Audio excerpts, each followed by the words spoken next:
Patriots rallied from a 10-point deficit in the fourth quarter against the winless Jets before escaping with a 30-27 victory. New England was down most of the evening, allowing Jets backup QB Joe Flacco to throw for 3 touchdowns before storming back in the final 6 minutes. Cam Newton finished with 2 rushing touchdowns, 274 passing yards, and he also set up the game-winning field goal with an 8-play drive in the final 47 seconds. The win snaps the Patriots' 4-game losing streak and gives them renewed hope for a wild card push. So, Shannon, your biggest takeaway from last night was what? Skip, is going to be a struggle for the Patriots all season long. And after watching that game, I'm convinced without Stephon Gilmore, the defense has even less talent than the offense. And that's saying something, Skip. Now, I know they had a lot of opt-outs, Hightower, Chung. They let Roberts go in free agency, the Van Noy go, Jamie Collins is gone. Skip, I get all that. But, Skip, that defense, ooh, Joe Flacco looked like the Joe Flacco that went on the road and won the Super Bowl. You know, he went to Denver, Skip. He went to New England. He looked like that Joe Flacco last night. And Joe Flacco was about to get them out of the Trevor Lawrence Derby. And I think somebody called out and said, hey, don't you mess this up for us.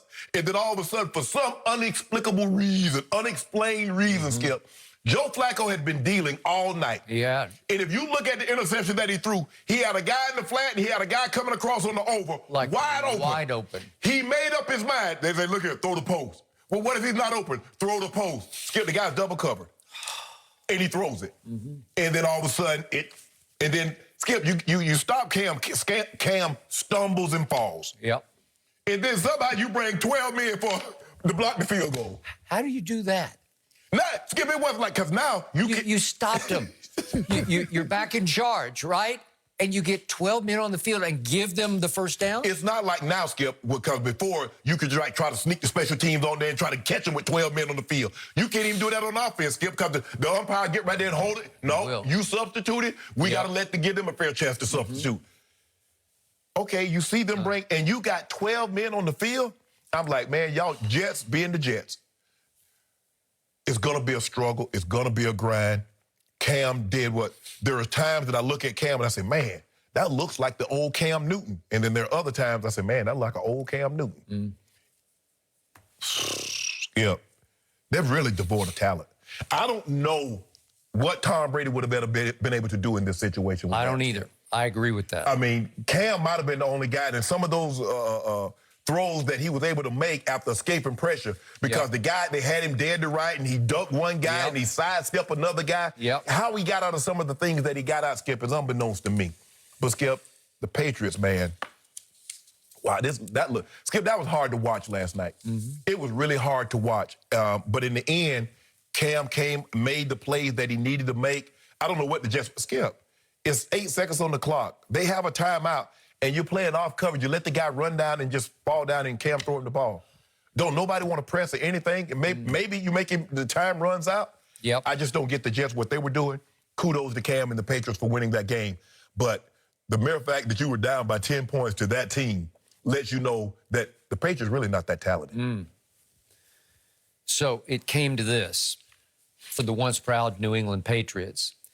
In the end, it took a 51-yard field goal at the buzzer for them to escape New York or New Jersey with a 30-27 win over an 0-8 Jets team that I remind everybody has just unloaded many of its best players, right? Because, as we know, they traded away Jamal Adams to Seattle. They cut Le'Veon. They traded their captain and one of their best interior defensive linemen, Steve McClendon, to the Buccaneers. Bowles coached him when he was there. Avery Williamson just went to the Steelers, pretty good linebacker. And Jordan Williams went to the 49ers. Okay, so you've got, you're just obvious. C.J. Mosley hadn't been able to play all year. So you're just missing the guts of your defense. And I give you that Stephon didn't play, Lawrence Guy didn't play or couldn't play for New England. Bentley couldn't play, but still, it's like, who's left? It was hard for me to watch also. And the best thing Cam Newton did in this football game was he did not turn the ball over. Because if he had, they'd lost. They would have lost.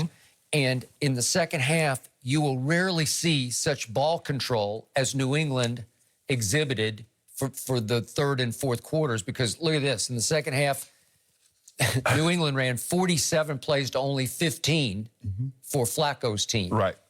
The best thing Cam did in the second half, and I can't believe I'm saying this, was he kept Joe Flacco off the field. Because, to your point, the guy I used to call Joe Fluco in regular season games had turned back into playoff Flacco. Yep. He was on fire. He was looking like the great old days in Baltimore when he would deal against Tom Brady or go to Denver and throw a Hail Flacco and beat your Bronco, beat Peyton, right? Yep. And the best thing was that in the fourth quarter, the time of possession was 14 minutes for New England to 1 minute for Flacco. Yeah. So he had the ball for 1 minute. But to your point, he goes bombs away. I don't know why. It's just like he wanted to throw the dagger. Let me show you I still got an arm. Yeah, I got an arm. And he's got a big arm. He still does. And he threw what looked like could be, when it left his hand, maybe a home run to Denzel Mims, who I just love from Baylor. I loved him before that draft. He used to torment my Sooners. He is a stud young receiver, and he is a building block for the Jets. Right. But he was double covered like crazy, and J.C. Jackson just outruns him to the ball and catches it. And then we turn right around after that, and Cam's got the ball first and 10, 28-yard line, and he goes incomplete, incomplete, incomplete on 3rd and 10. And they get a defensive holding call that saved the game for Cam, because if they have to punt there, I still don't know if they're going to stop Flacco. It was 27-20 at that point. Here's the first misfire. I'm sorry, that was the third one. And they got the call. Right. They got the call. So the point is, he looked like he had sort of lost it and gone off target for those 3 throws. And it didn't matter because they got the holding, and then he continued to drive, made a bunch of 3rd and 4th down plays, mostly with him just carrying the mail. But before that, Skip, remember, he missed a wide open Myers. He did. He on the scene. They blew the coverage, and he had him wide open, and he missed overthrew him it badly. Yes. But think who Jacoby Myers is. As you pointed out, he played quarterback at North Carolina State and went undrafted. Yep. And he's all you got, basically, because Edelman's out, as usual. And Jacoby Myers had 14 targets, caught 12 balls for 169 yards. That's a night, but it's Jacoby Myers. That's right. How far is he going to take you? How far are you going to go with Jacoby? And it looks like Cam's got a new wavelength with him where he trusts him, which is nice for him. But still, you look at if they don't just dominate the second half in time of possession. Yeah, it's like they almost won by 14 minutes time of possession. Yeah, Skip, 22-8. Let that sink in, Skip. You dominate time of possession by 14 minutes. You run, I think, 32 more plays, 32, 33 more plays, and it takes a 51-yard walk-off field goal for you to win the game. That just shows you the depth or the lack thereof of talent that's on your ball club. If any other team has that many more plays, has that kind of time of possession, you getting beat by double figures. Ain't no walk-off field goal winning that game. Nope. Especially with no turnovers. Now, if you turn the ball over, okay, I get it. But with no turnovers, and you have the ball 14 more minutes, and you need a 51-yard field goal, you're not winning that game. But, Skip, what happened is that when Stephon Gilmore is out, you can say, Steph, take the best receiver. And now we're going to play coverage to everybody else. But because Gilmore is out, and you got a bunch of basically pieces, they play hard, Skip. They play hard, but they're devoid of talent. Stephon Gilmore is a different animal. Yep. But this is the sign of things to come, because I don't see a situation in which Gilmore is back there next year. So you're going to get used. I mean, you think it's bad now. Stephon Gilmore is not going to be coming back in 2021. Yep. So for me, the spotlight was on by ESPN. The best Jet on the field is their rookie left tackle, Mekhi Becton. And I don't know what happened, but somehow in the second quarter, after their spotlighting featuring him, he gets a chest injury, and he's gone the rest of the game. Well, at least I was enjoying watching him just road grade people. Oh, yeah. And I thought, well, maybe Frank Gore can run behind Becton, and maybe they can sort of win the game that way. But no, he was gone, and Sam Darnold obviously was out. You liked Sam Darnold before the draft. I did not. And now it looks like they're playing for Trevor Lawrence, and obviously they're going to have a high pick, and they're going to have a pick of whichever quarterback they fall in love with before the draft. And ESPN reported last night that for Sam Darnold, they probably can't get much more than a 2 and a 5. So you can't even recoup your high draft. Oh, no, you never gonna get what you took to get him. Especially when you're giving him away, right? The mere fact that you trade him, Skip. Yep. So if you pay $100 million for something, you like, and here it is 2 years later, you try to get rid of it. Okay, what's wrong with it? Why are you trying to get off it this so quick? I mean, I thought you really loved, because all the scouting that you've done says, okay, this is our guy. Yep. And nah, I totally agree. But Skip, I want to see Cam get a season in which he trains, because we know he had that injury to his foot. He had the injuries to his shoulder. So he spent and then the entire... he had a COVID bout. Right, so he had the entire offseason, and all he did was rehab. Yep. Because there are times, I mean, I've never seen Cam stumble so much. That ain't Cam. Cam is, what, 31 years of age? Cam was stumbling like he was 37, 38. I would agree.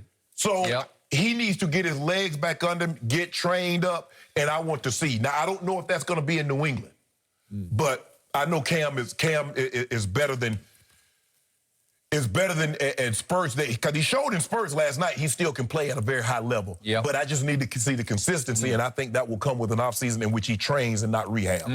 Somewhere Tom Brady was watching that game with empathy for Cam Newton, saying, I know what he's going through, and I'm happy I'm not there.